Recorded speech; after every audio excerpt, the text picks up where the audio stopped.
Rádio Rio de Janeiro, a emissora da Fraternidade, passa a apresentar Luz na Penumbra, programa que leva ao seu coração a mensagem da doutrina espírita.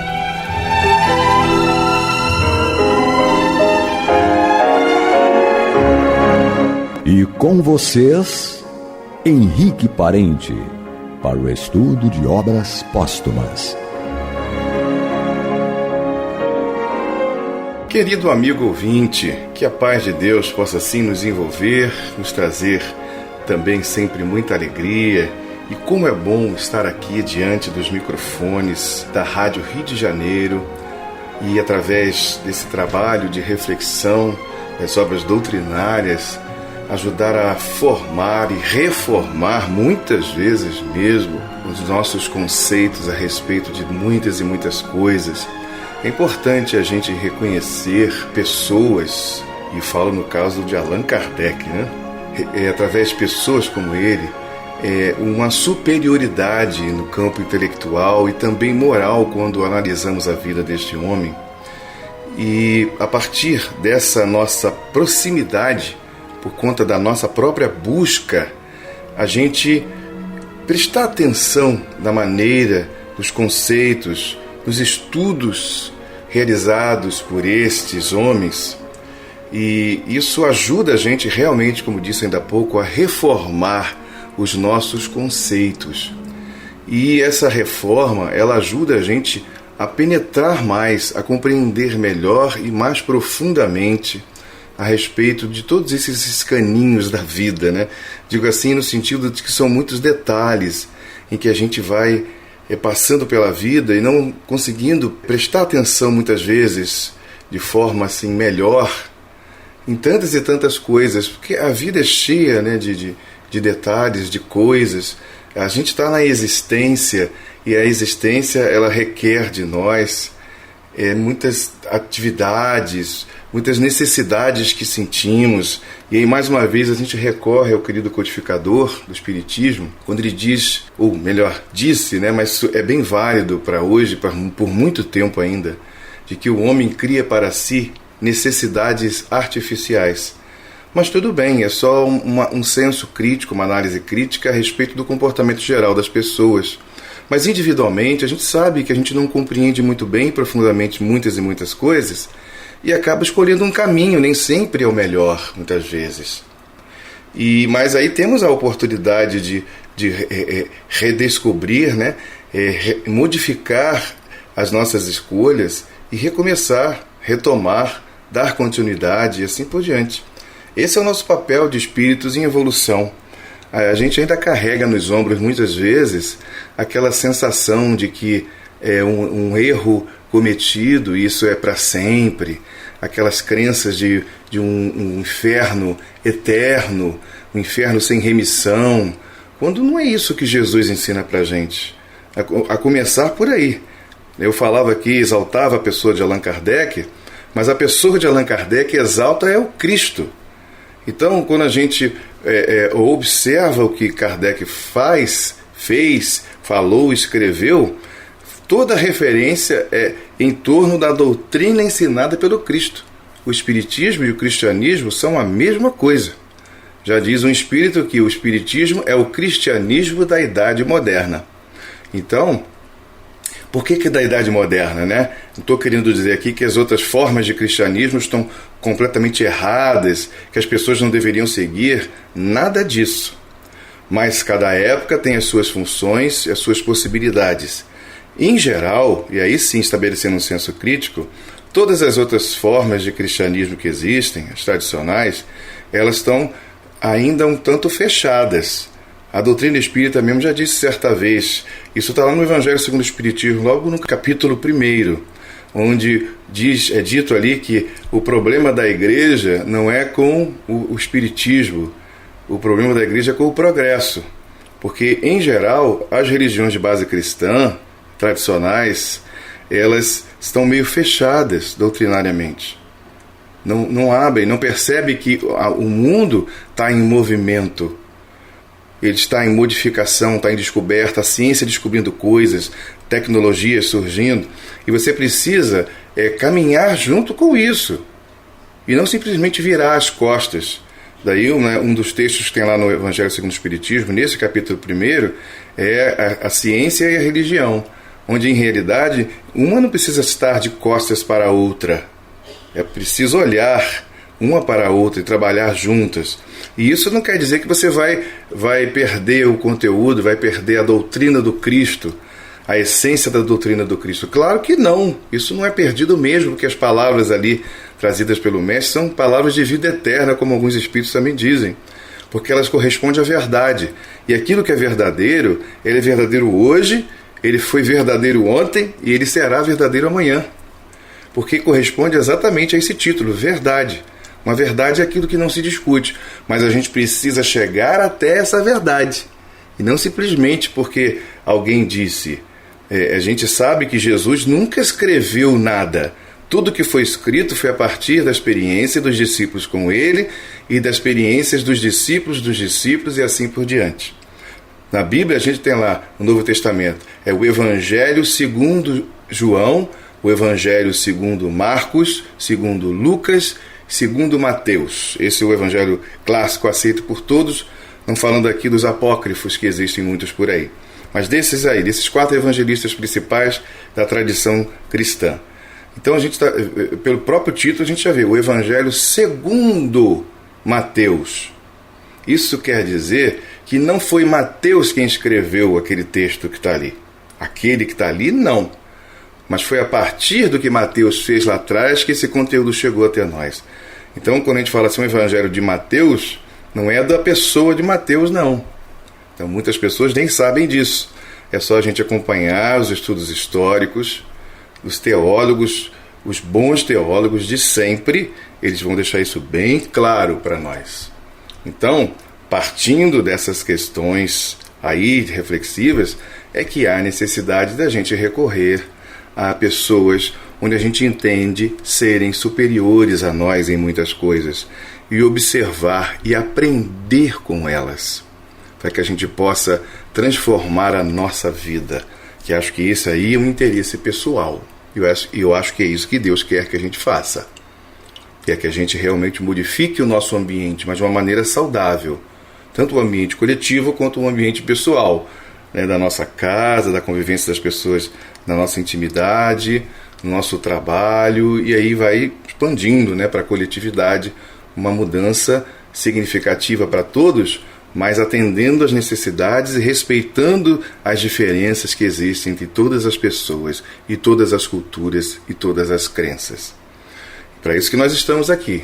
Eu, Henrique Parente, estudando o livro Obras Póstumas, assim como os outros companheiros da rádio, estudando em outros horários, também as obras de Kardec, o Evangelho segundo o Espiritismo, né, o Céu e o Inferno, as revistas espíritas, a Gênese e assim por diante. Se alguma dessas obras não está sendo estudada agora, mas já foi e será estudada novamente, mediante aí a disponibilidade de horários que temos. E, sem mais delongas, querido amigo ouvinte, nós vamos entrar aqui no tema, né, que estamos dando seguimento, na verdade. A gente está estudando aqui, falando sobre a emancipação da alma, o parágrafo 4º, e eu não consegui terminar o item 24, nós vamos retomar aqui o parágrafo anterior, no caso aqui, o parágrafo dentro do parágrafo 4º, né, um parágrafo específico do item 24, para poder a coisa ter mais, né, sentido para nós. Então vamos retomar aqui. A origem da simpatia entre os habitantes da Terra está justamente no fato de, ao despertarem, sentirem-se presos pelo coração aqueles com quem acabam de passar 8 ou 9 horas de felicidade e prazer. Ele aqui está falando no texto do sono, né, e dos sonhos, mas principalmente do sono, onde a gente, né, nesse estado de emancipação da alma, a gente vai aí estabelecer um contato direto no plano espiritual com muitos espíritos com quem nós nos tornamos amigos. É disso que ele está falando. Por isso que fala assim, que passamos a ser 8 ou 9 horas junto dessas pessoas, né? E ficamos presos pelo coração a todas essas pessoas, porque são pessoas que dão para a gente alegria, prazer, felicidade. E aí, continuando o texto aqui. O que explica também essas simpatias invencíveis entre eles é o saberem intimamente que as pessoas, porque as sentem, possuem consciência diversa da sua e as conhecem mesmo sem nunca as terem visto com os olhos do corpo. Mais uma vez a referência à questão da amizade que passa a estabelecer-se entre as pessoas, onde através desse contato, dessa relação, né, a gente constrói ali laços de afetividade, de amizade, e que vão perdurar durante a vida, mesmo que a gente não encontre essas pessoas fisicamente. Muitas vezes a gente encontra na vida pessoas e temos a sensação, né, de que já conhecemos essa pessoa, e a gente sente carinho por ela, etc e tal. Da onde vem isso? Não vem do nada, porque o nada não produz nada. Mas vem dessas relações que existem na vida espiritual. Ora por um espírito desencarnado, e aí não vai ser uma relação de lembrança, né, no caso, né, daqueles que estão encarnados, mas num outro momento futuro. Mas aqueles que estão encarnados, às vezes nós encontramos eles na vida e às vezes não sabe por que sentimos por ele aquele prazer, aquela sensação, aquela alegria, e às vezes vem desses momentos de emancipação da alma, onde a gente se une através de uma atividade em comum, e ali a gente se conhece, mas na vigília, ou seja, no estado de estarmos aí no dia a dia, né, nos horários que a gente está acordado, a gente nunca encontrou aquela pessoa, nunca conviveu, mas em algum momento, mais à frente, a vida aproxima nós dessa pessoa, e aí a gente tem essa sensação muitas vezes de que, poxa, tem a impressão que eu já conheci essa pessoa, uma pessoa agradável, uma pessoa assim, senti uma coisa positiva por ela. É exatamente isso que acontece, às vezes vem dessas circunstâncias aí. É aí que a gente vai construindo, né, e ampliando o nosso estado de felicidade, aumentando o prazer por conhecer pessoas novas, sempre conhecendo pessoas novas. E também, como ele disse anteriormente, que fortalece os laços de simpatia, que é justamente estarmos na mesma sintonia, estarmos mais ou menos próximos uns dos outros nos interesses, sabe, nos sentimentos. Isso que é simpatia na leitura espírita, né? Então, continuando aqui, é ainda o que explica também, né? É ainda o que explica a indiferença de outros que não buscam fazer novos amigos por saberem que existem criaturas de quem possuem o amor e a dedicação. Em resumo, o sono tem sobre a vida uma influência maior do que a supondes. Esse último caso aqui é muito curioso, né, que ele diz assim, ainda que o que explica a indiferença de outros que não buscam fazer novos amigos. Muitas vezes acontece isso. Às vezes, por nós sabermos intimamente que vamos, durante o sono, estar com pessoas que a gente tem muito prazer, no estado de vigília, a gente não abre mão e acaba não fazendo muitas amizades por aqui. Na vida de vigília, na vida do encarnado, né, como a gente fala, né? Então, curioso isso, né? A gente pode até pensar assim, não deve ser uma coisa muito saudável você fechar-se na vida aqui, não fazer amizade com ninguém, mesmo que tenha um sentimento justo de que ao estarmos emancipados, né, do corpo no horário do sono, a gente vai reencontrar pessoas que essas sim nos dão muita alegria e prazer. Mas eu acho que a coisa talvez não seja tão saudável, mas é uma opinião minha, né?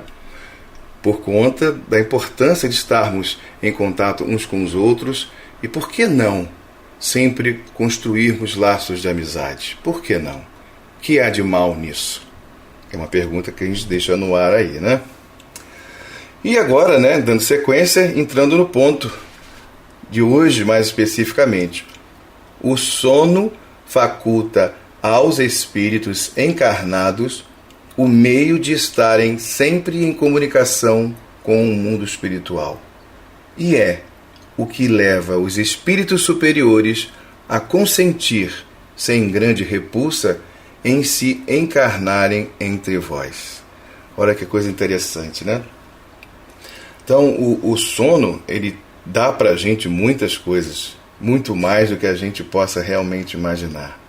A gente se percebe um espírito imortal, mais livre, estabelece comunicação com o mundo espiritual, que é o mundo verdadeiro, da nossa verdadeira natureza, que é espiritual. E, aqui no caso, Kardec dá uma informação muito curiosa, que os espíritos superiores, por exemplo, eles não têm mais a ver com os interesses do mundo material que a gente vive. Por isso que tem o nome de espíritos superiores. Eles superaram esse estado, esses interesses das coisas materiais, de tudo que a gente produz aqui no planeta Terra, ou mundos como o nosso, ou inferiores a esses ainda.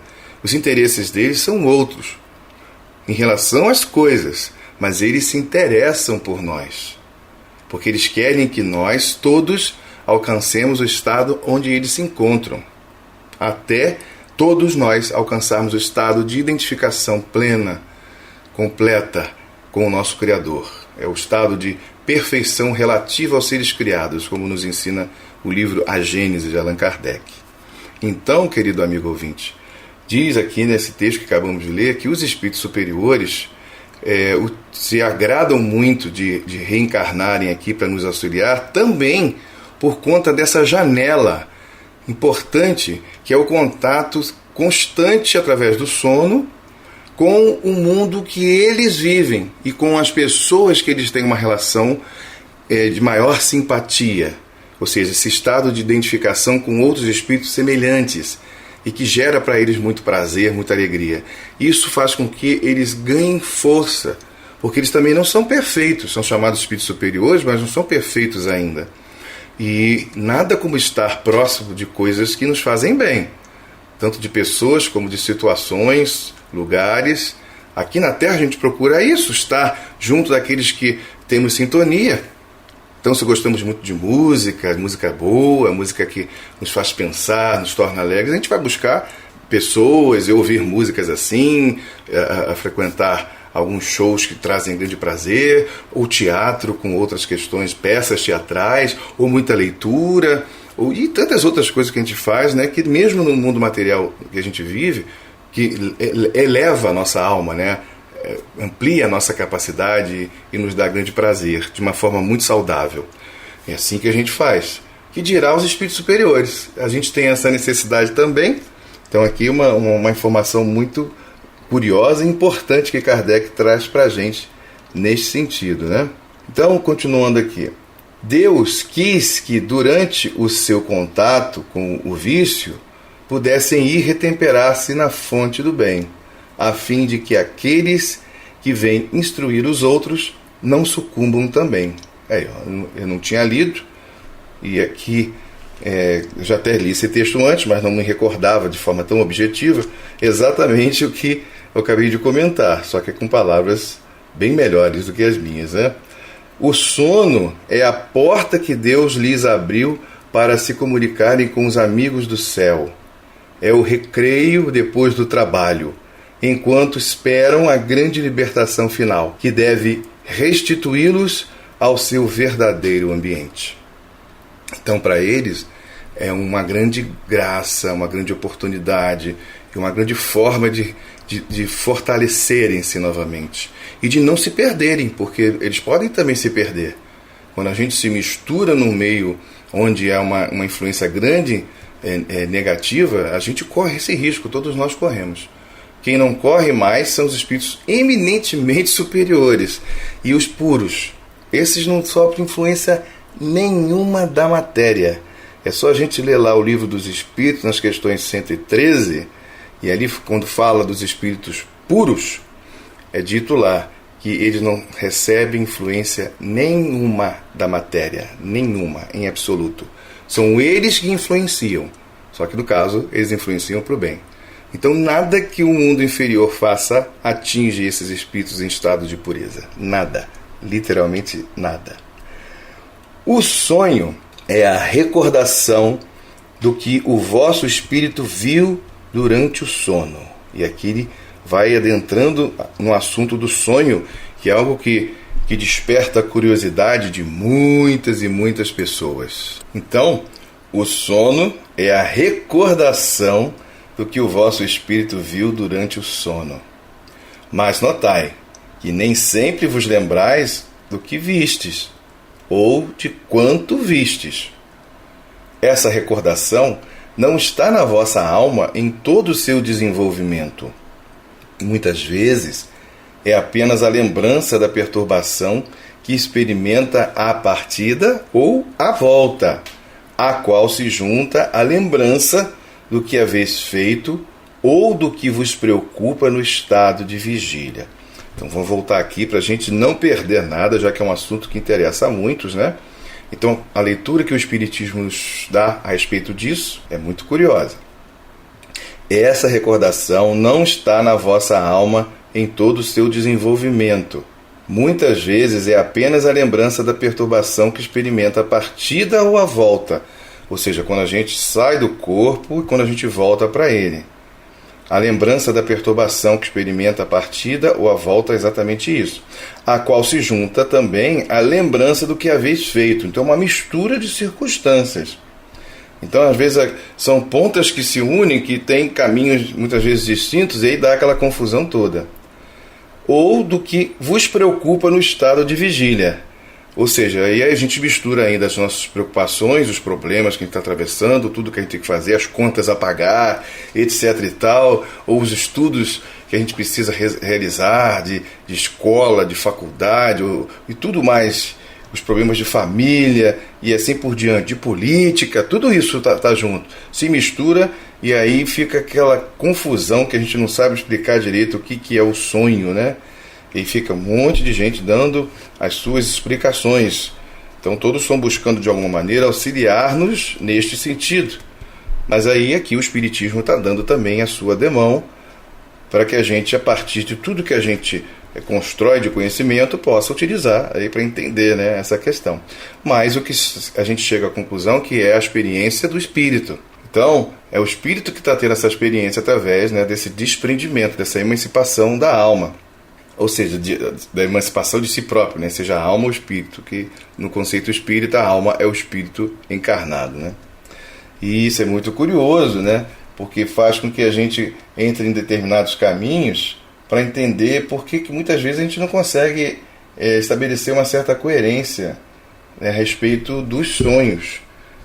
Que a gente sonha com isso, quer dizer aquilo outro, sonha com aquilo outro, quer dizer outras tantas coisas, e assim por diante, né? Então vamos ler só mais um pouquinho aqui, que o nosso tempo já está quase acabando. Então, a qual se junta a lembrança do que haveis feito ou do que vos preocupa no estado de vigília. A não ser assim, como explicaria os sonhos absurdos que todos têm, tanto os homens mais sábios como os mais simples? Os maus espíritos servem-se também, e aí também uma outra questão que é trazida aqui por Kardec, ó. Os maus espíritos servem-se também dos sonhos para atormentarem as almas fracas e pusilânimes. O pusilânime é aquele que tem fraqueza moral, covarde, medroso, fraco. Tá? Então, é na verdade uma confirmação, né? Ou seja, as almas fracas. E os espíritos inferiores, no caso, eles se utilizam desse momento para perturbar as pessoas. A incoerência de certos sonhos explica-se pela recordação imperfeita e incompleta dos fatos e cenas, que foram presentes em sonho da mesma forma que seria incoerente uma narração em que se trocassem frases, visto não darem os fragmentos uma significação racional.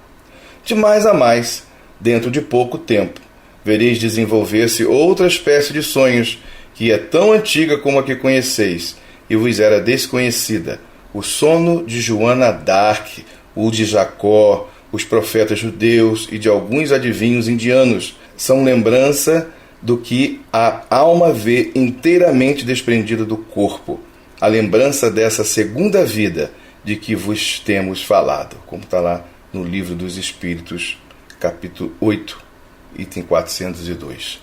Então aqui, Kardec traz para a gente outra informação a respeito dos sonhos, que à medida que o homem vai se desenvolvendo, ele vai passar a ter. no campo. É como se fosse um sonho mediúnico, só que a alma está mais desperta, mais desligada do corpo, de uma maneira em que ele percebe com mais profundidade. Mas vamos ficando por aqui, querido amigo ouvinte, e que Deus nos abençoe e nos conceda forças para estarmos novamente reunidos em nome dele e das coisas boas dessa vida. Muita paz a todos. Você está ouvindo o programa Luz na Penumbra.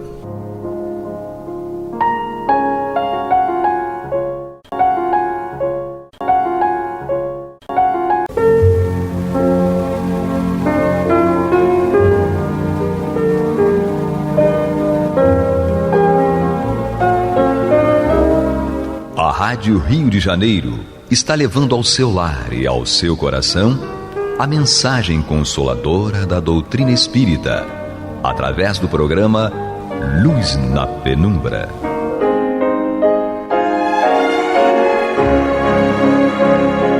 E com vocês, Antônio de Pádua Barbosa, para comentar o Evangelho segundo o Espiritismo da obra codificada por Allan Kardec. Olá, meus amigos, muito boa noite. Estamos aqui dando continuidade ao programa Luz da Penumbra, em que nós estudamos o Evangelho segundo o Espiritismo de Allan Kardec. Estamos aqui no último capítulo, capítulo 28, coletânea de preces espíritas. E estamos na parte 1, que são as preces gerais, e que Kardec começa com o estudo da oração dominical, o Pai Nosso. Nós já estudamos as 2 primeiras sentenças, hoje nós vamos começar estudando a terceira. E se houver tempo, a 4ª também. Então a terceira sentença, a terceira frase diz o seguinte: seja feita a tua vontade, assim na terra como no céu. O que nós queremos dizer quando fazemos esse imperativo para Deus? Que seja feita a tua vontade, tanto na terra como no céu, seja em todo o universo, que a sua vontade prevaleça. Isso quer dizer que nós confiamos na vontade de Deus, né? Sabemos que a vontade de Deus é única e exclusivamente que nós sejamos felizes. Então, se a vontade dele for cumprida, vai ser uma boa para nós. O que diz Kardec aqui? Se a submissão é um dever do filho com relação ao pai, do inferior para o superior, quão maior não deve ser a da criatura para com seu Criador? É verdade. Há essa relação de submissão entre o filho e o pai, ao inferior, ao superior, e a criatura para o Criador. Existe essa relação de submissão. Isso é óbvio, isso é da natureza. Fazer a tua vontade, Senhor, é observar as tuas leis e submeter sem queixumes a teus decretos divinos. Então, quando nós dizemos que seja feita a vontade de Deus por todos, significa que nós vamos nos submeter às tuas leis, ou seja, às tuas vontades, sem nos queixarmos de forma alguma. Nós vamos nos submeter aos decretos divinos sem queixumes, como ele diz aqui.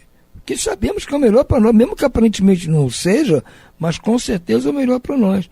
O homem a ela se submeterá quando compreender que tu és a fonte de toda a sabedoria e que sem ti ela nada pode. Então, ele fará a tua vontade na terra, como os eleitos a fazem no céu. Então, é um pedido, é ao mesmo tempo uma promessa que nós estamos fazendo, né? Que quando nós pedimos que seja feita a tua vontade, dizemos para Deus, seja feita a tua vontade, nós estamos pedindo que a vontade dele seja exercida tanto na terra quanto no céu. Nós estamos pedindo isso a ele. É um desejo nosso. Mas, ao mesmo tempo, é uma promessa, porque nós também, essa frase tem o significado de dizer que nós vamos fazer a tua vontade. Seja feita a tua vontade por nós. Não de uma forma geral. Seja feita a vontade de Deus. Seja, Deus impõe a sua vontade aqui. Isso ele vai pôr de qualquer jeito. A vontade dele é imperiosa, infinita. Não há como se escapar dela. Quem não cumpre a vontade de Deus somos nós. Então, por isso que eu digo, há dois sentidos nesta frase. Ao geral, já seja feita a vontade de Deus. Como diz, seja feita a paz na terra. Eu estou pedindo paz para a terra, para todos. Agora, seja feita a paz em todos, significa que eu estou incluído. Então, seja feita a tua vontade, meu Deus, significa também que é um compromisso meu de que dizer, não, vai ser feita a tua vontade, por mim também. É o que Allan Kardec diz aqui. Senhor, fazer a tua vontade, Senhor, é observar as tuas leis e submeter-se, sem queixumes, aos teus decretos divinos. Então, é um compromisso que nós estamos assumindo, de fazer a vontade de Deus. Vamos ver se nós vamos ter força suficiente para cumprir essa determinação. Porque se cumprida ela for, nós estaremos ajudando a implantar o reino de Deus na terra, que é o que foi pedido por nós na frase anterior. Né? Venha a nós o vosso reino. Nós pedimos isso. E a maneira de implantar esse reino aqui é que seja feita a vontade de Deus. Por nós. Por ele, claro que sempre vai ser feita. Não precisamos nem pedir isso a ele. Estamos pedindo de forma que nós estamos nos comprometendo a fazer isso. Agora vem o quarto item, a quarta frase, a quarta sentença. O pão nosso de cada dia dá-nos hoje. É mais um pedido nosso, depois de pedir a paz, a vontade, a paz. Desculpem, pedimos para implantar o reino aqui, pedimos que sua vontade seja feita.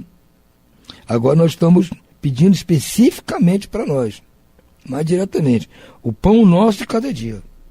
Dá-nos hoje, porque nós sabemos que sem o pão nós não podemos viver. Então, o que nos diz Kardec aqui? Dá-nos o alimento para a sustentação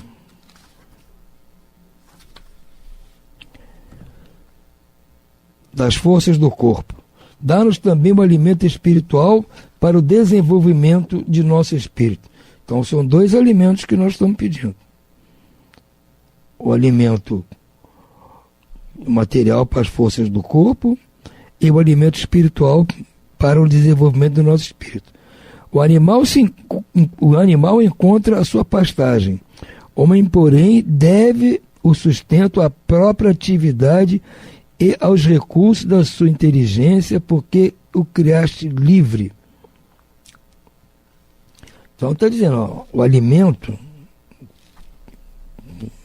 o material, está à disposição na Terra, para todos os seres vivos. Mas para o homem especificamente, Deus deu a incumbência do próprio homem buscar o seu alimento. Até porque ele tem que progredir, não vai ficar como os animais, se eliminando todo o tempo daquilo que a natureza produz. Como diz a lenda, era na época do paraíso, Adão e Eva. Se alimentavam dos frutos lá do paraíso. Nós, se fosse assim, nós seríamos até hoje como quaisquer outros animais aqui que vivem no planeta. E as plantas que se alimentam do que tem no solo. Nós não, nós criamos nosso próprio alimento. Para isso depende de nosso trabalho, nossa inteligência. Então, para isso pedimos ajuda a Deus. Tu lhe disseste, tirarás da terra o alimento com o suor de teu rosto. Exatamente. Desse modo, fizeste do trabalho uma obrigação para o homem, a fim de que exercitasse a inteligência na procura dos meios de prover às suas necessidades e a seu bem-estar, uns mediante o trabalho material, outros pelo trabalho intelectual. Sem o trabalho, ele se conservaria estacionário e não poderia aspirar à felicidade dos espíritos superiores. Kardec volta a acentuar a importância do trabalho, como ele fez aqui no capítulo 25, Buscai e achareis, que é uma ode ao trabalho, aquele capítulo. Aqui ele volta a falar, porque no Pai Nosso, nesta fase, Pão Nosso de cada dia dá-nos, não é para o pão cair do céu, como foi na época do Maná, lá no deserto de Sinai. É para nós corrermos atrás. Deus vai nos dar os meios de conseguirmos. Não vai nos dar saúde, força, inteligência, para irmos lá plantar, tirar da terra o alimento com o suor do nosso rosto. Foi dito por Deus. Está lá na Gênesis. Então, é desta forma que nós pedimos ajuda para isso, para que nós possamos, com o suor do nosso rosto, conquistar o nosso alimento. Se através do trabalho e com a nossa inteligência, o trabalho braçal e o trabalho intelectual, nós vamos conseguir o nosso alimento. Porque às vezes, se estivermos doentes, não vamos conseguir. Então pedimos a Deus ajuda para nos dar as forças necessárias para trabalhar e conseguir o alimento. Ajudas o homem de boa vontade que confia em ti no que se refere ao necessário. Não, porém, aquele que se compraz na ociosidade e desejaria obter tudo sem esforço. Nem aquele que busca o supérfluo. Então, há suas condicionantes aqui. Deus vai ajudar a nos ajudar a buscar trabalho e com o trabalho conseguir nosso alimento, mas vai ajudar aquele que realmente quer trabalhar. Aquele que quer trabalhar para conseguir o alimento, não aquele que quer ficar no ócio, né, na boa vida, e ficar na ociosidade e achar que vai cair do céu a comida. Não é assim. E nem aquele que quer trabalhar, que ajuda para conseguir o supérfluo. Porque basta para nós o necessário. Então ele manda isso aqui no capítulo 25, é o capítulo que eu estava me referindo, Buscai e achareis, que fala sobre o trabalho. Quantos e quantos sucumbem pela própria culpa, pela sua incúria, pela sua imprevidência ou pela sua ambição e por não terem querido contentar-se com o que lhes havias concedido. Esses são os artífices do próprio infortúnio e não têm direito de queixar-se, pois são punidos naquilo em que pecaram. Mas nem a esses mesmos abandonas, porque és infinitamente misericordioso. Estende-lhes as mãos para socorrê-los, desde que, como o filho pródigo, se voltem sinceramente para ti. Vê o capítulo 34, que fala das causas atuais das aflições. Por abuso nosso, nós geramos aflições. E às vezes, a ajuda que Deus nos dá para o trabalho, para conseguirmos o necessário, nós abusamos e geramos o supérfluo. Ou até geramos problema para outros. Então, estamos criando situações futuras complicadas. Mas mesmo assim, Deus não nos abandona quando nós agimos errado na busca do trabalho, no resultado do nosso trabalho, fazemos mau uso do resultado do trabalho, prejudicando os outros. Tudo bem, acontece. Nós estamos aqui aprendendo. Deus não vai nos abandonar. Então Kardec dá o exemplo daquela parábola do filho pródigo. Deus vai nos receber desde que nós voltemos a Ele, nos submetamos às suas leis humildemente e daí para frente vamos trabalhar para isso. Porque mesmo que nós estejamos fora do caminho, na hora que tomamos a decisão de voltar para o caminho, vamos ter a ajuda de Deus. Somos o filho pródigo. Caiu nossa ficha, reconhecemos que estávamos errados, estamos voltando. Isso vale no trabalho e vale nas outras atitudes também. Abusamos do trabalho, trabalhamos muito, geramos muita riqueza e com essa riqueza, mais do que necessária para nós e nossa família, nós abusamos, humilhamos os outros, criamos dificuldade para os outros, negamos ajuda aos outros, estamos só nos complicando. Mas a hora que nós caímos em nós mesmos e vemos isso, aí, puxa vida, isso está errado, vou consertar. Estamos voltando para Deus e vai ter ajuda. Deus não vai nos abandonar. Antes de nós queixarmos da sorte, indaguemos de nós mesmos se ela não é obra nossa. A cada desgraça que nos chegue, perguntemos se não teria dependido de nós evitá-la. Mas lembremos também que Deus nos deu a inteligência para tirarmos do lamaçal e que depende de nós o modo de a utilizarmos. Mesmo na situação brava, estamos lá no atoleiro completo, Deus nos deu a inteligência que vai nos ajudar, vai nos fornecer meio de sair daquela confusão. E não vai faltar ajuda. Quando nós nos determinamos a voltar para o caminho de Deus, não vai faltar ajuda.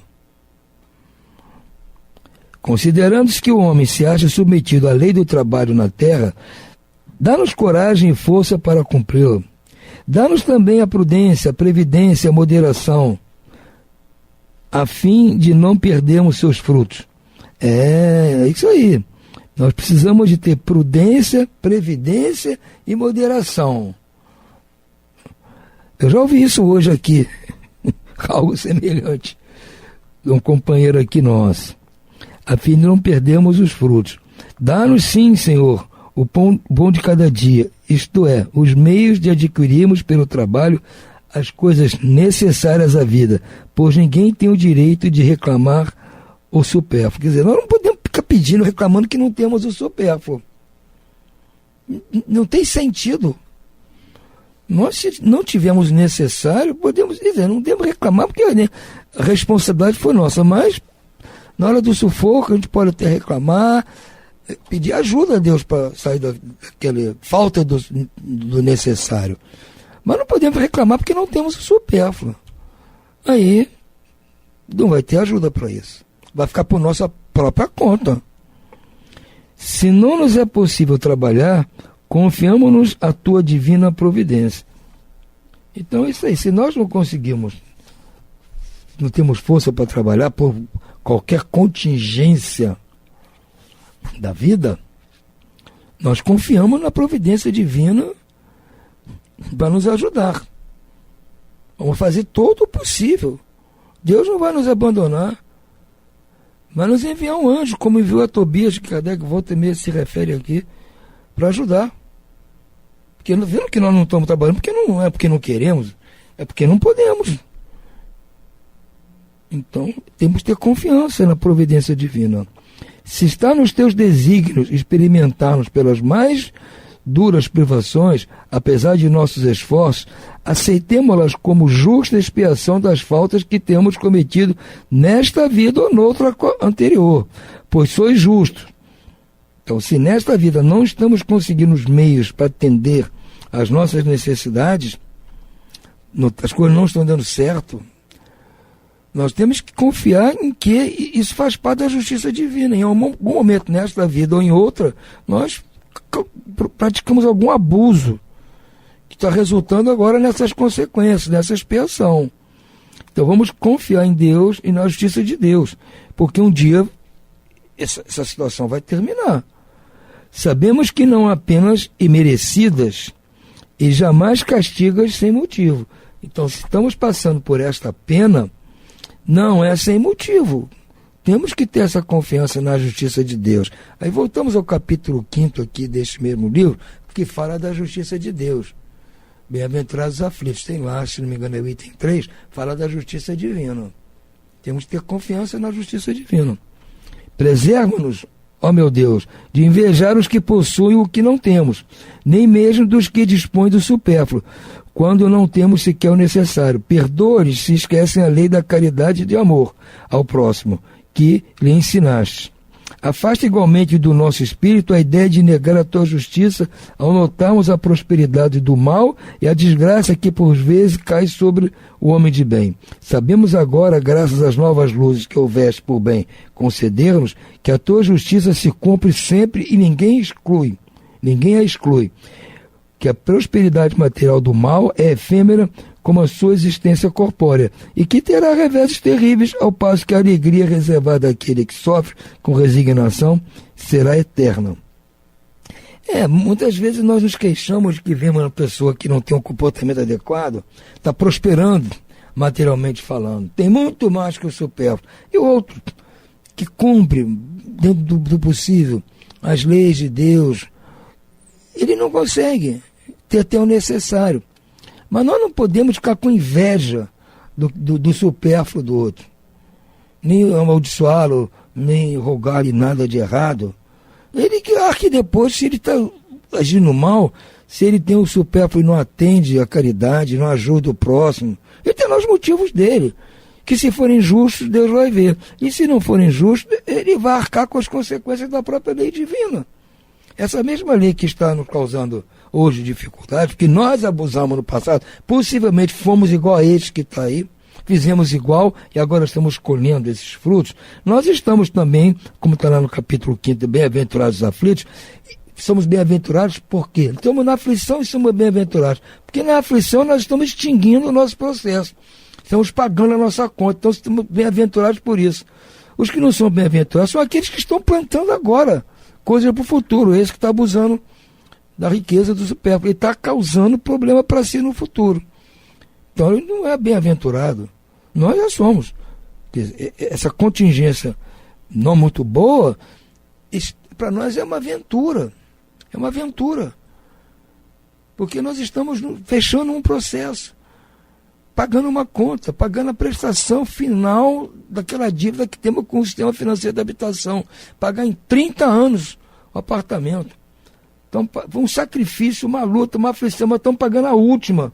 E estamos bem-aventurados, gente, porque estão pagando a última. Então, daí para frente, é alegria. Agora, infeliz é aquele que está começando a pagar, porque ele plantou, agora vai começar a colher. Ou pior, aquele que está só plantando coisa errada. E também isso não é da nossa conta, não é verdade? Então, ele diz aqui para nós não invejarmos essas pessoas. Porque seria o roto falando do esfarrapado, porque nós já fizemos semelhante, senão não estaríamos passando pelas necessidades de agora. Então pedimos o pão ao Pai, pedimos meios de ganhar o pão, saúde, inteligência, conhecimento, ajuda, pagar o pão para termos o pão necessário à nossa sobrevivência. Se porventura tivermos mais que o necessário, que possamos ajudar aqueles que não têm. E se não tivermos necessário para nós mesmos, e alguém estiver precisando e não tivermos como ajudar, vamos lá lhe consolar, ensinar meios dele obter também, já que o nosso material não é suficiente para nós, não temos como ajudar, mas temos como dar um conselho, usar o nosso intelecto para ajudar a pessoa. Então, essa é a finalidade desse pedido aqui, desse item 4 do Pai Nosso. Vamos encerrar por agora e vamos voltar no próximo programa com o item 5º, com a 5ª frase do Pai Nosso nesse estudo de Allan Kardec. Ficamos por aqui, desejo a vocês todos uma boa noite de paz e de tranquilidade, muito abençoada, e até o próximo programa, se Deus quiser.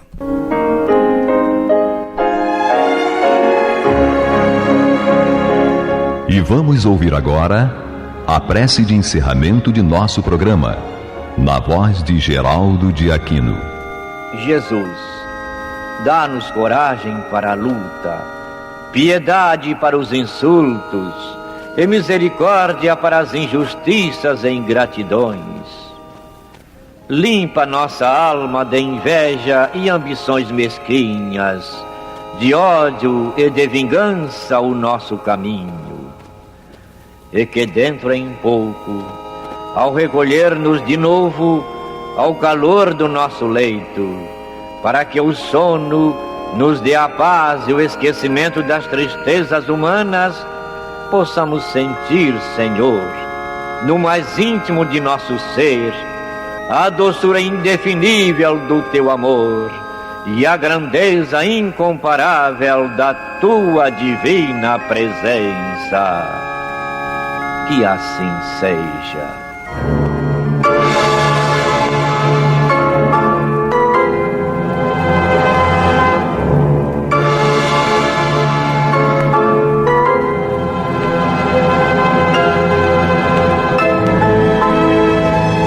Acabamos de apresentar o programa Luz na Penumbra, que voltará a ser apresentado amanhã às 21 horas nesta emissora.